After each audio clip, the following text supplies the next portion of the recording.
Bismillahirrahmanirrahim. Assalamualaikum warahmatullahi wabarakatuh. Waalaikumsalam warahmatullahi wabarakatuh. Alhamdulillahirabbil alamin. La haula wala quwwata illa billahil aliyyil azim. Allahumma shalli ala sayyidina Muhammadin wa ala alihi wa ashabihi ajma'in. Hadirin dan para pendengar, adik-adik sekalian yang ada di masjid. Jadi salah satu yang harus kemelekatan hati nih, seperti perangko kecilkan sedikit, seperti perangko yang melekat di hati kita tuh siapa? Jadi ini penting ya, bahwa bahagia itu adalah karunia Allah. Tidak bisa bahagia dengan jalan maksiat. Allah menciptakan kebahagiaan, bahagia itu ada pada taat. Jadi semakin patuh ke Allah, semakin bahagia. Semakin banyak dosa, semakin tidak bahagia. Itu pasti. Karena yang menggenggam hati ini adalah Allah. Maaf. Nah, salah satu dosa besar yang akan membuat tidak pernah bahagia yaitu innasyirka ladzulmun azim. Sesungguhnya syirik itu merupakan kezoliman yang sangat besar. Syirik itu adalah punya Tuhan yang lain selain Allah. Nah, apa cirinya kita menuhankan selain Allah? Cirinya, dengar ini ya. Pokoknya kalau ada yang merasa kurang bahagia, periksa saja ini. Maaf. Cirinya adalah ada yang mendominasi hati nih. Hatinya tuh penuh oleh sesuatu selain Allah. Aduh, maaf nih. Oke, oh angin ini ya. Tolong, maaf. Jadi misalkan begini nih ya. Kenapa orang yang jatuh cinta kepada sesuatu itu bahagianya semu? Karena hatinya akan diisi oleh yang dia cintai. Kalau orang sudah mabuk asmara, cinta, makanya dia akan sibuk memikirkan dia nih, daripada ingat ke Allah.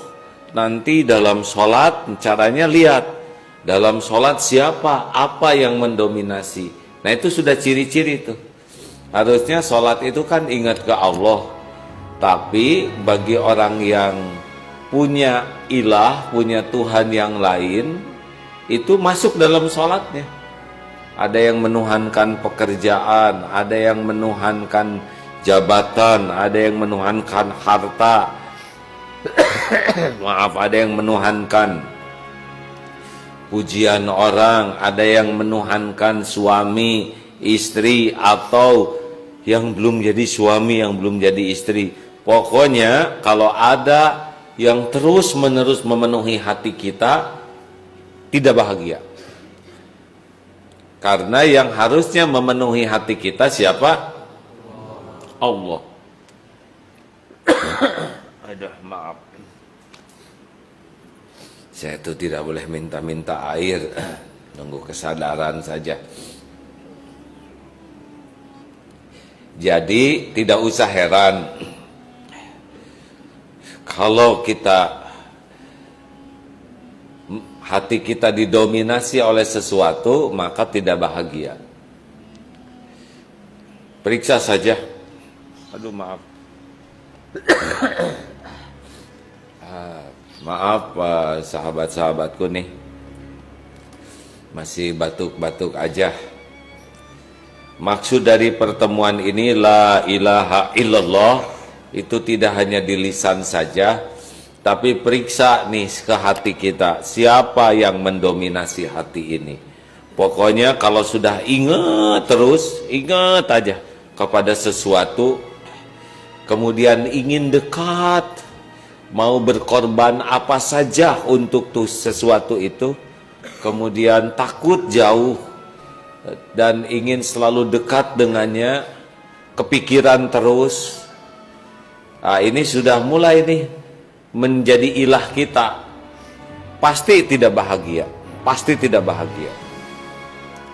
Jadi kalau ingin bahagia, jangan ada yang mendominasi, memenuhi hati kita selain Allah.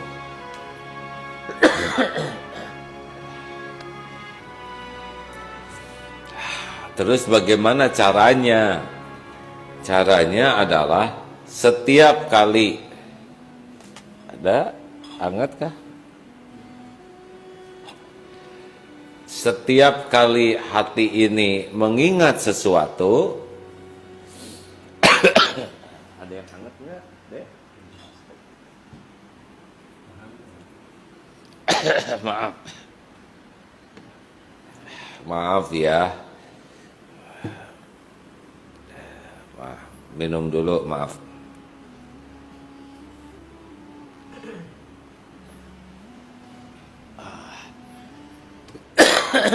Maaf.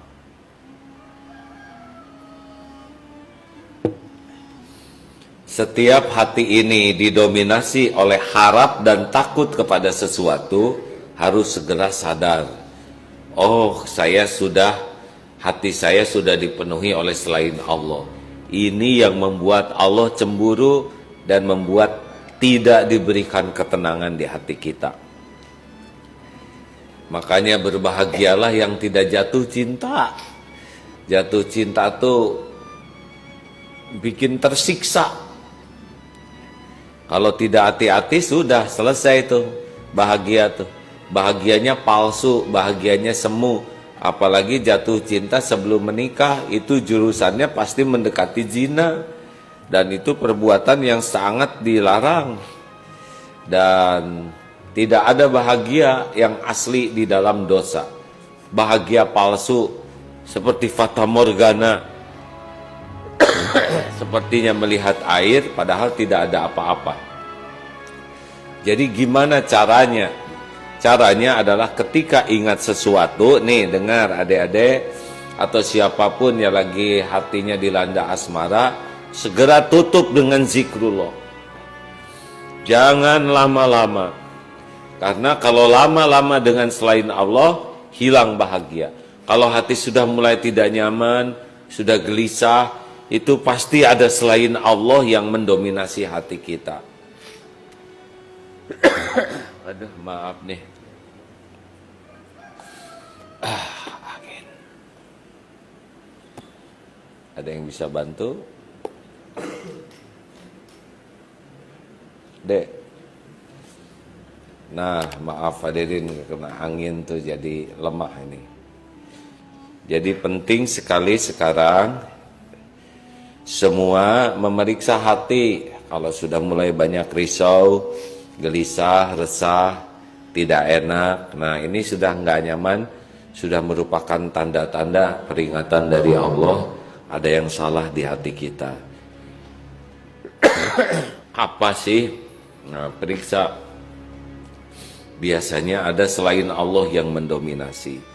Harusnya bagaimana? Setiap ingat, langsung ingat Allah yang menguasai, Allah yang menentukan, Allah yang menggenggam. Jangan lama-lama mikirkan sesuatu tapi tidak ingat ke Allah, pasti gelisah. Mau sekolah tuh dari mana biayanya, langsung ingat ke Allah. Allah Maha Kaya, Allah yang membagikan rezeki, Allah yang menguasai. Aduh, gimana nanti siapa nih presiden kita? Ingat Allah, Allah yang Maha menentukan. Sekarang memang ujiannya sedang begini. Kita harus memperbanyak ibadah, memperbanyak doa sambil mengawasi dengan sungguh-sungguh situasi ini. Ingat jodoh, oh Allah yang menentukan. Yang saya sukai belum tentu jodoh saya. Allah lah yang menguasai semuanya. Ingat sakit, ingat Allah yang menyembuhkan. Pokoknya siapapun yang ingat sesuatu tapi tidak nyambung ke Allah, jatuhlah gelisah. Makanya kalau hati sudah tidak tenang, tidak enak, ini penyebabnya kurang zikir. Dalilnya ala bidzikrillah tatmainnul qulub. Camkan, hati ini hanya akan tentram dengan mengingat Allah. Makanya segera evaluasi hati, segera sadar, segera istighfar, segera kembalikan ke Allah. Pakai apa nanti zikirnya? Bisa sholat, bisa ngaji, bisa menyebut Asmaul Husna. Pokoknya tutup, timpa dengan ingat ke Allah. Karena kita tidak bisa menyelesaikan urusan hanya dengan mikir terus menerus. Kita hanya bisa selesai urusan kalau ditolong oleh Allah. Fadhkuruni adzkurkum, maka ingatlah padaku, aku ingat padamu. Jadi makin zikir ke Allah, Allah menurunkan ketenangan, Allah membimbing pikiran kita, Allah mengatur kejadian. Dipikirkan terus menerus, kalau Allah tidak nolong tidak bisa. Karena semua urusan itu hanya Allah yang bisa menolong. Wa iyamsaskallahu bidurrin fala kashifalahu illahu. Dan sekiranya Allah menimpakan kemudaratan padamu, tidak ada yang bisa menghilangkannya selain Dia, Allah sendiri. Wa yuridka bi khairin, dan jika Allah menghendaki kebaikan, fala radha li fadlih, tidak ada yang bisa nolak. Bergabung jin dan manusia menghalang-halangi, tidak bisa menghalangi. Bergabung jin dan manusia mau nolong, tidak datang kalau Allah tidak menghendaki. Makanya harus bulat yakin, hasbunallah wa ni'mal wakil, ni'mal maula wa ni'man nasir. Cukuplah Allah bagi kami sebaik-baiknya penolong dan pelindung dalam hal apapun juga. Maka tolong ini, melihat situasi negara begini, mari seluruh rakyat Indonesia tingkatkan ibadahnya, tingkatkan sholat jamaah di masjidnya, tingkatkan tahajudnya, tingkatkan baca Qur'annya, tingkatkan zikirnya, tingkatkan doa dan sodakohnya. Karena tidak selesai hanya dengan dipikirkan sambil ikhtiar. Coba lihat C1 bagaimana, laporkan kepada yang berhak mendapat laporan. Dan jangan melakukan tindakan-tindakan yang membuat Allah tidak suka. Banyak doa, banyak doa, banyak doa. Mudah bagi Allah membulak-balik apapun juga, karena Allah lah penguasa segala-galanya. Innallaha ala kulli syai'in qadir. Mudah-mudahan setiap masalah yang ada ini membuat kita semakin dekat dengan Allah, karena kita tidak dirancang bisa menyelesaikan masalah sendiri. Kita ini dirancangnya menyerahkan urusan kepada Allah, menjadikan kita makin taat kepada Allah, dan Allah yang membimbing, mengatur segala urusan sehingga urusan itu mendapatkan solusi terbaik. Nah, inilah salah satunya adalah alarmnya gelisah di hati ini. Mudah-mudahan kita termasuk orang-orang yang pandai membaca hati, kemudian sungguh-sungguh mengembalikan urusan ke Allah. Perbanyak tobat, perbanyak zikrullah dengan sholat, baca Quran, ayat Asmaul Husna, doa-doa, dan patuh ke Allah. Insya Allah nanti Allah akan mengatur semuanya sehingga ikhtiar kita sempurna. Dan sempurnanya ikhtiar hanya bisa kalau ditolong oleh Allah Subhanahu wa Ta'ala. Dan awalnya ingat, hati dulu tenang. Rabbishrahli sodri, baru wayassirli amri. Hati tenang, jalan keluar ada, insya Allah barokah dalam hidup ini. Demikian sahabatku sekalian, mohon doa. Hari ini berangkat ke Tanah Suci. Alhamdulillah ada 9 bus jamaah haji lewat jamaah umroh. Mudah-mudahan suatu saat kita punya takdir sama-sama ke Tanah Suci, ya. La ilaha illallah, hilangkan ilah di hati kita selain Allah. Insya Allah kesananya urusan akan ditolong oleh Allah. Hasbunallah wa ni'mal wakil, ni'mal maula wa ni'man nasir. Allahumma a'inna ala zikrik wa syukrik wa husni ibadatik. Allahumma inna na'udzubika min an nusyrika bika syai'an na'lamu wa nastaghfiruka lima la na'lamu. La haula wala quwata illa billah. Assalamualaikum warahmatullahi wabarakatuh.